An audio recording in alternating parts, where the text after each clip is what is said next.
We are recording.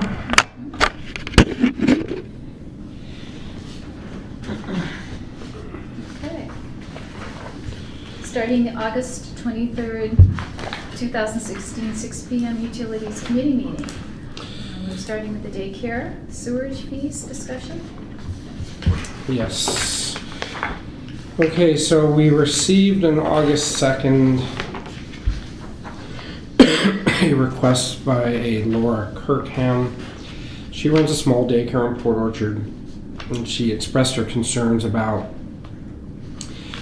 and if you flip to the back page, sanitary sewer for daycares is, we have a table, and so daycare is just like bed and breakfasts or hotels.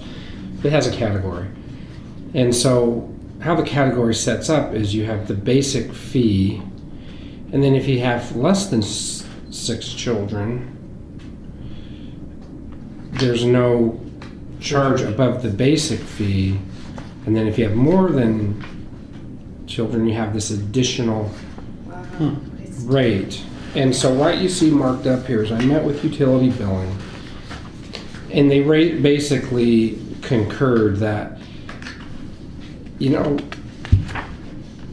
because she only has like 2 kids or 1 kid, she's being charged twice the normal fee.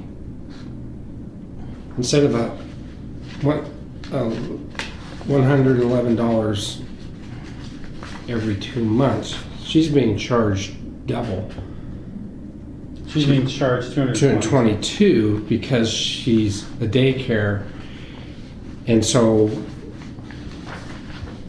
I'm talking to, and this is one of 3 that are these small in-home daycares, and talking to utility billing, there's probably all kinds of people in the city that don't come to us with their business license, don't come to us with their Department of Health Services.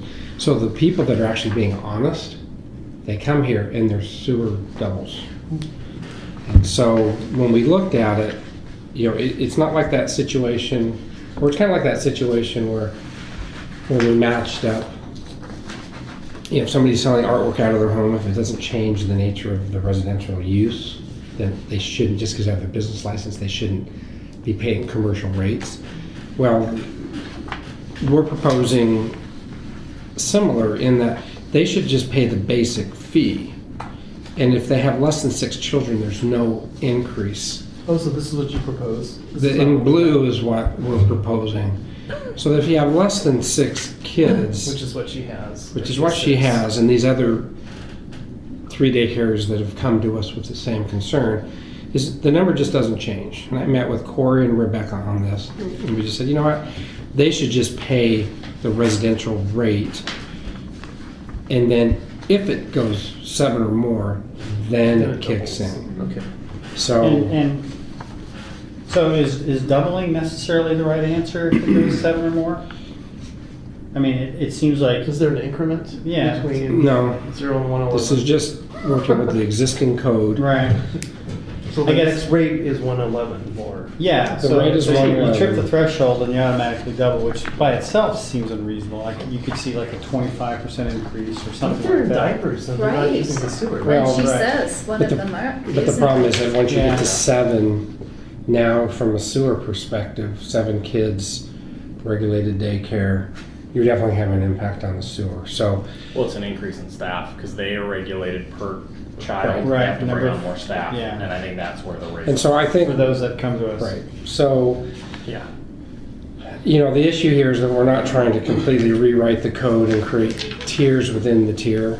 Right now, it's just you're paying the basic fee. That's twice the residence if you have a single child in there and you have a daycare license. And so we felt this was an equitable and fairly easy solution as opposed to going back in and trying to restructure the entire code. So, like I said, I'm just bringing this to you. If you want utility billing to go back and rethink it, or if you want to take it to work study. But this was basically Rebecca and Corey's solution, which is to not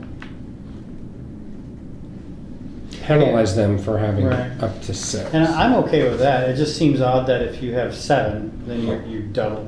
But you're saying that other things kick in once you have 7. No, I was just, If you're licensed by the state. yes. Something kicks in at 7? Yeah, you're required to have a certain, you're Number limited of on how staff. many. If you have 7 per staff. kids, then you have to add staff, and now you're adding parking. Right. So, anyway, I guess I'm gonna defer to, the people that have dealt with this. And in meeting with Corey and Rebecca, they felt like this was a very equitable solution. It seems very unfair, especially when you consider that most of those kids are probably in diapers. Or Right. was. And, as she says, some of them come after school, some before. I mean, they're not necessarily all there at the same time either. No. And like I said, when you have 7, you have a greater chance of. Do you think this is something we have to take to a study session, or can we just? It has to go to, it could go to a regular meeting, but I think the full council needs to weigh in. I guess, I'm just looking Study at. session will probably be pretty Didn't we quick. also remember the rationale behind why it was that way? It does seem kind of strange, It doesn't seem right. but Mhm. Could we break out the 7 to 25 even more? Again, I have concerns about, you're 7 at. versus You're 25. Yeah, you're at 7, you double, you're at 25, you double. I think at 7, you might look at a smaller incremental jump versus 25. Right. Do we have that flexibility? Well, I think you have And like you said. flexibility, but you're basically creating tiers within the categories, and if, I don't, we What could is look that up, now? we could look up the municipal code. There's, I think, 18. When I came here, we added daycares and bed and breakfast. When I first came here, it was like the bed and breakfast issue. And so we just have these, we don't charge on flow. Right. Water usage, winter average. We have these 18, I don't know, can you get online and just look up the municipal code? Section 18. Section would be 1302 or 1304. So we could just take that to a work study and then have. I can get that additional information and try to find out the rationale it seems, yeah. behind Yeah, but the doubling of 0 to 6. right. And does it say full-time? I mean, does it break it down Right. that way? Because if they Doesn't have. sound like there's any tiers, it's like. Right, there's no tiers. It's just Right. these are just these categories. Right, I'm just Right. wondering. Water system is in tiers on usage. Right, The sewer utility is just based on these categories. right.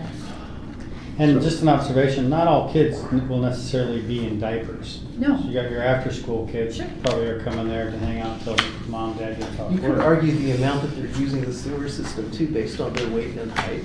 I'd say that And retired their gentlemen age, would right. probably use the sewer system far more than these youngsters will. I'm gonna call shenanigans on that. I've been married way We're not too gonna talk long. about production. All right. Anyway, but yeah, to work Okay. study, just to move this along. Okay, so we'll take it to work study as soon as possible, but I'll look at the rationale behind how we came up with 2 times 0 to 6, 7 to 25. Especially because these people are being honest. You might look, at a straight line correlation. If you go 7, that's 10% more. At one step above, person. yeah. Mhm. Yeah, I wish we had 10 that to flexibility, 15, but I don't know 15. that we do. Yeah. Well, Okay. yeah, what I don't want to do though is have our sewer that's very streamlined and have these Yes. categories. Right. Yes. And suddenly one category, we're creating 5 tiers within a category. Right. 50 cents a child. Yeah, you have to weigh your poop. We just want to keep it simple. All right. Cloth Okay. diaper or disposables? Oh, yeah. That makes a big Green difference. incentive. So I'll take it to work study and I'll have additional data provided. That's good. Okay, decant facility update. So in your packet, you can see that we have pictures that are already outdated because we've got the walls poured and the 2 outer slabs poured, and tomorrow the middle slab and the back slab are being poured. And then, so you got the dumpster enclosure that's poured. So what's happened recently is, as I mentioned, so for 8/23 change order, what was that? Change order number 2, the packet that I gave you, Cindy? Put on the agenda, is it approving change order? No, it's the, On the agenda? you probably put it in your binder. Is that the handout you gave her? Yeah. Okay.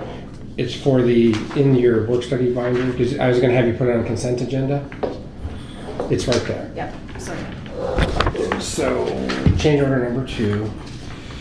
So, I guess the update is, we now have the electrical estimate, which is like almost 37,000.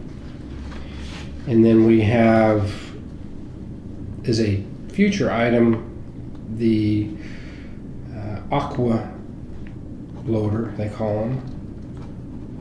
And what that is we had spec'd an aqua loader. Somebody comes in, they go through the locked gate, they put in their key code, so they get charged, because right now everybody's using it for free. So the whole point of this regional facility is we're going to now get reimbursed for it. Mm-hmm. So somebody comes in, they key in, they're going to get charged a lump sum for disposal, because we have to still deal with, once the liquid is cleared out of it, goes to sewer, we still have to take the soil, put it in the dumpster, and it gets hauled away. If they come in with a, typically a Vector truck, they'll, because they've used water to hose out whatever storm system, sewer system, so they want to fill up. So we have basically a machine in the back that then you punch in the same code, and it allowed you to fill your tank, and it then charged your account. Well, the bricks or whatever that aqua loader was, the owner recently died. The company is literally just shut down instead of saying, we're going to keep going. Oh, that's too bad.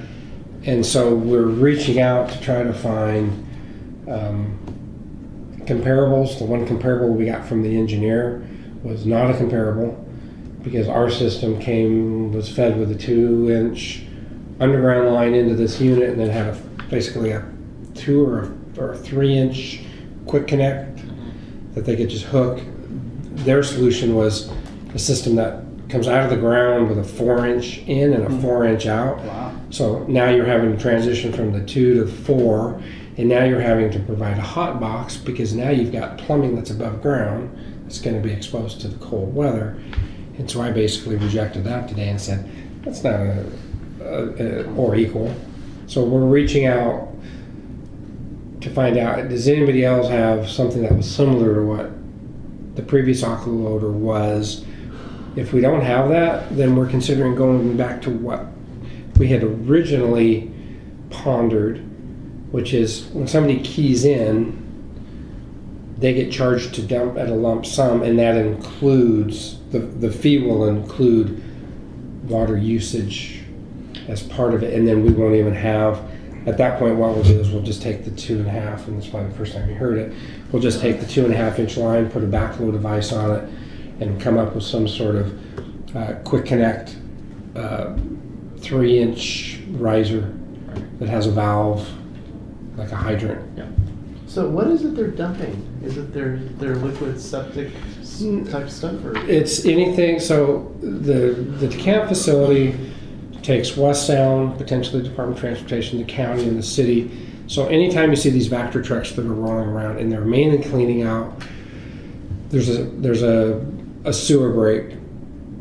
You know, the old days of coming in with a backhoe and digging down to find the break are antiquated. You come out with a Vector truck now and you just suck a hole, but that dirt is contaminated with the sewage. Or It's when dirt and stuff. it's dirt and sewage. Okay. Also, when we clean out catch basins, everything that's in the sumps or in the culverts Okay. has metals and things from coming off the Runoff. road.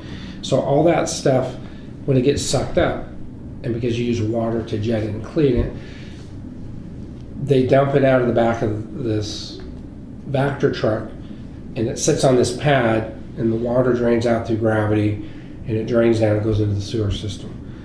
Then at that point, the contaminated, so you basically you're decanting, just like you do with your wine bottle, you're decanting the sediment from the liquid goes away, and you still have a contaminated waste that goes to a landfill that's approved for a contaminated waste, but it's lost its weight of the water, so you're just decanting out. So that's what the facility does. That's kind of what yeah. I Even like if the- it's raining, it doesn't matter. Well, it's covered. Enough.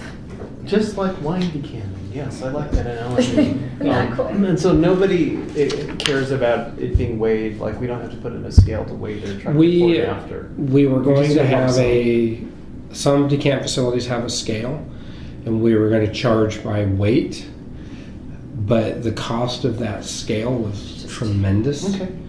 And so we decided A lump sum. we're just going to charge a fee, and we'll come up with a fee that is An average. commensurate. So the aqua loader is what you're looking for. The aqua loader, And you can't find it because The the company- manufacturer is gone. well, they don't know what they're doing.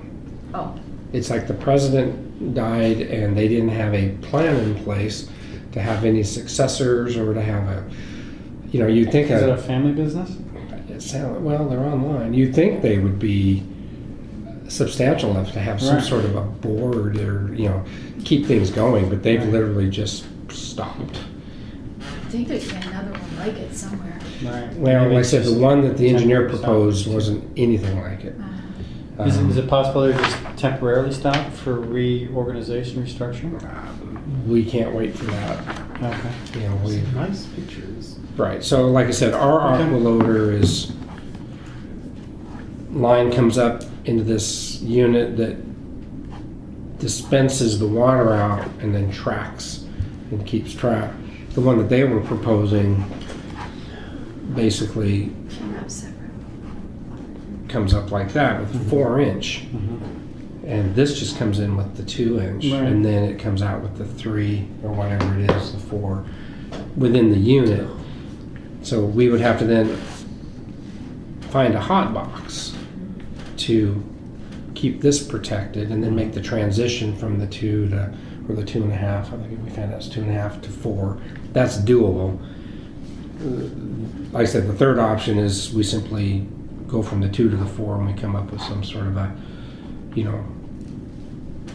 hydrant of some sort that it has a quick connect on it, Mhm. and they just, you could even put a fire hydrant. Well, no, you can't put a fire hydrant because, You can just do like a 3-inch blow off with a quick connect. yeah, 3-inch blow for the quick connect. There you have it. Anyway, so that's kind of where we're at. We're just trying to keep that thing moving. What time is it? 6:30? 6:28. Okay, good work. Okay, the capital facilities charge. So, as you know, in 2015, we started the gap analysis for water and sewer. We then extended that because it was such an exciting topic to continue into 2016. We wrapped up that in mid-2016. We did our, the hard work, which was to raise the water and sewer rates. Then as a final task, we have the capital facility charges that were part of Katie Isaacson Associates contract. And so she's now finished that. This is the draft. It's important to understand that capital facility charges don't affect directly the average homeowner because they don't pay capital facility charges. That will be important. The issue will be the home builders because that affects development, and it's basically their connection charge, their capital facility charge when they connect. I think the 10,000 foot explanation, and at this point I'm really we're not going to take action on this tonight unless you want to. I was basically just introducing it for further reading. We could take it to a work study if you want. Basically, you have the capital facility charges that for water, for example, for a 3/4 inch meter, your existing total charge to connect is $5,000. And so we have, no, that's the existing CFC. What she's proposing is to go from 5 to what, 7? 69. 69. And then on the sewer, from 36 to 58. So our CFCs have been woefully low, but this is going to be a big jump. So I guess my sense is How soon do we need to do it?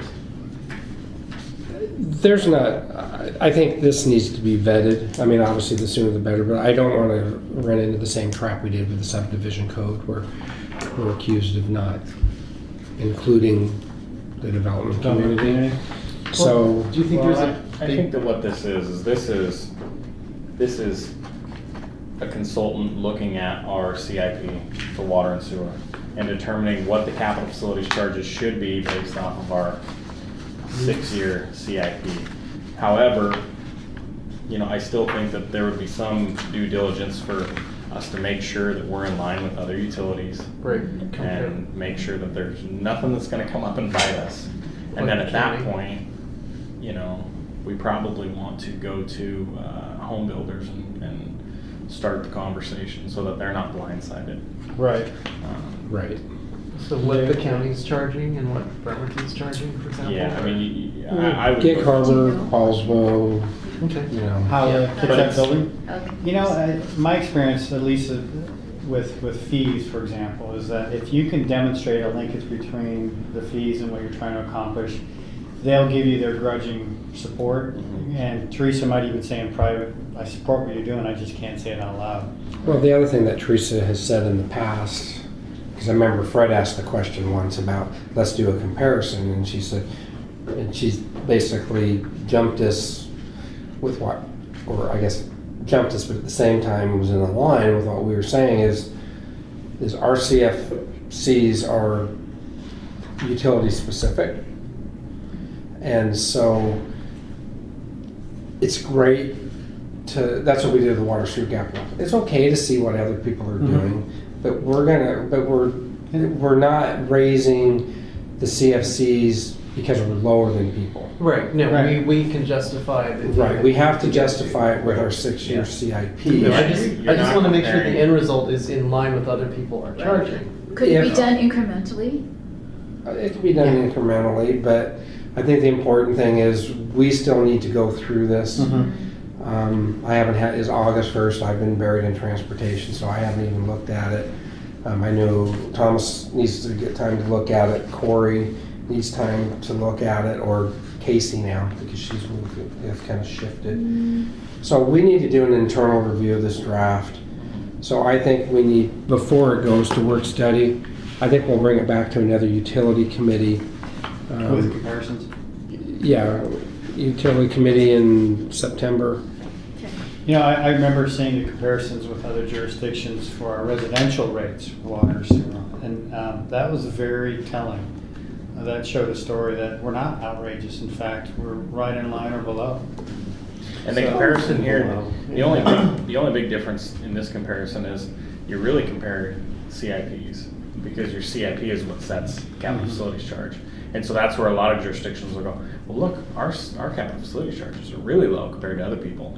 Yeah, but you're only doing a third of the capital projects that city's doing, or vice Or versa. you're built up. Exactly. So that'll be the real tale. And you will be at that meeting, Yes. yes, to explain all that. That's perfect. Great. Thank you. So September's meeting is where that one's going. Yeah, Utility meeting. we'll just move it to come back with more information. We'll have time to look at this further. This was more, hey, we got a draft. I did extend Katie Isaacson's contract time because it ended at the end of this month. as CO number 8. So she has time to make revisions if we find that this is too robust and we want to change some things. And then at some point, we'll approach the home builders and have them Right. get their input early. Yes. Then we'll do home builders. Then we'll do a work study. Perfect. Okay. In fact, we could even invite at the utility committee. Good idea. We've done that in the past. Where we've That's a actually good had idea. them. Would Katie be there?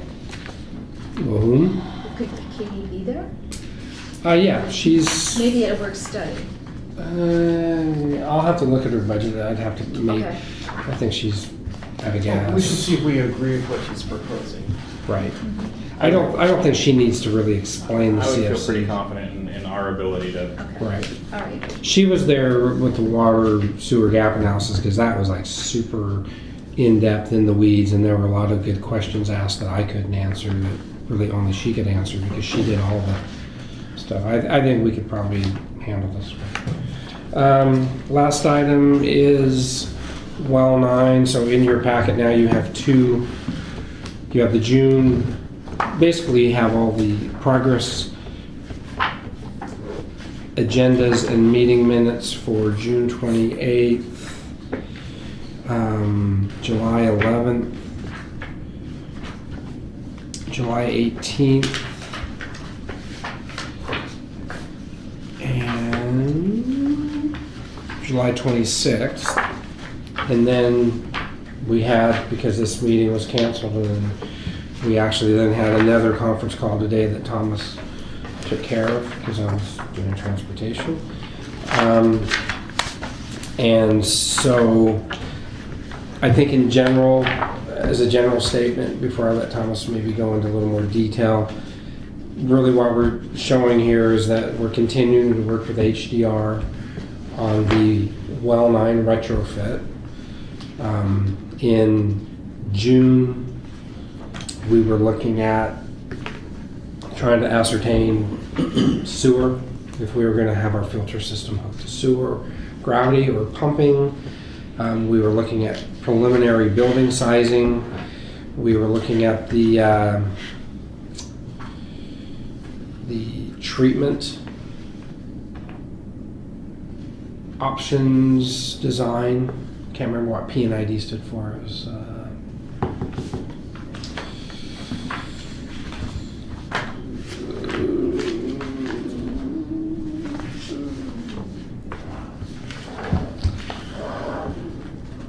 process. It was in that diagram. It had to do with the process diagram. Well, So I guess what I'm going to get at is, so back in June, we were really at this 10,000 foot kind of big question, you know, which direction are we moving? Process diagram. It was basically the treatment. And then today, we're now down to storage tank options, sizing, you know, looking at the vault for the additional storage, pumping reconfiguration, the backwash system. So we're getting to the point to where I think the design itself is, did they say in? well, I've got a deliverable that's due to them by the end of next week. And then once they get that, they will be 2.5 weeks away from submitting for 30%. Okay, I was gonna say, we're up at DOH submittal at 30%, so we're nearing our 30%. Now, what I've gotta look at is their contract. 2016 contract to see, I can't remember when it terminated, if they were done at December 31st, if it goes into 17. If the, oh, I see what you're saying, kind of like we did with the. Well, yeah, I mean, if they were supposed to be done in 16, if they're only at 30%, they're not gonna make the 100% design in this year, I doubt it. Yeah, I mean, they're, I think they're gonna go fast after. They might be able to, but I'm gonna verify contract and see if we need to reprogram funding, not give them new money, but give them more time. So I'll verify with that. But basically, this is just a quick. The design is moving ahead, probably not as fast as we would like. The other issue with Pace Engineers is everything's been transferred. I think we reported at the last meeting that the Arizona emissions piece with the previous designer, all the information files have been transferred to the new city attorney.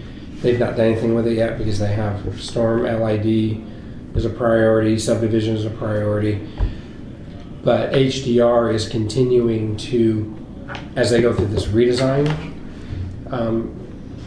they are capturing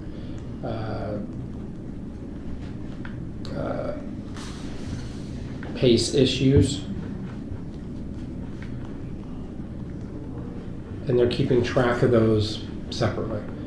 So they're doing the redesign, but as part of the redesign, if they find something that, in essence, initially we thought, well, that might be right, and now we can come back and say, that wasn't right, then we put that into the file for the future claim. And so HDR is doing, I guess, some due diligence or some forensic work for us, forensic analysis that can be used as part of their design. It's an outcome of it that they're just capturing that. So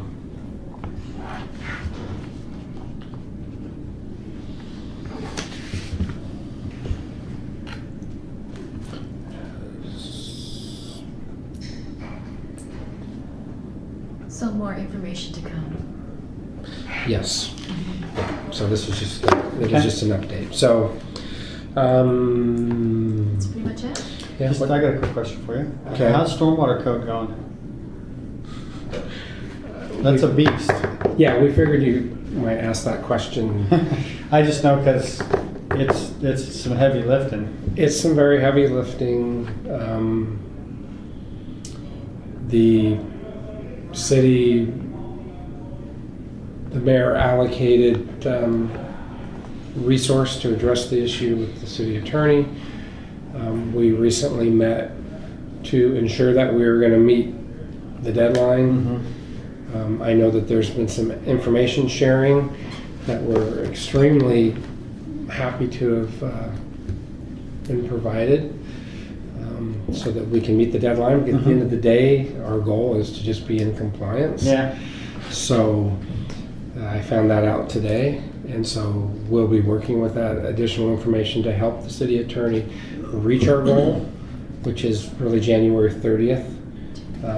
Well, I thought it was in place by December 31st. You have a month to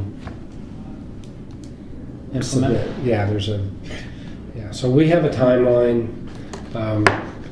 Sarah Springer who had started to work on it but hadn't really got moving on it.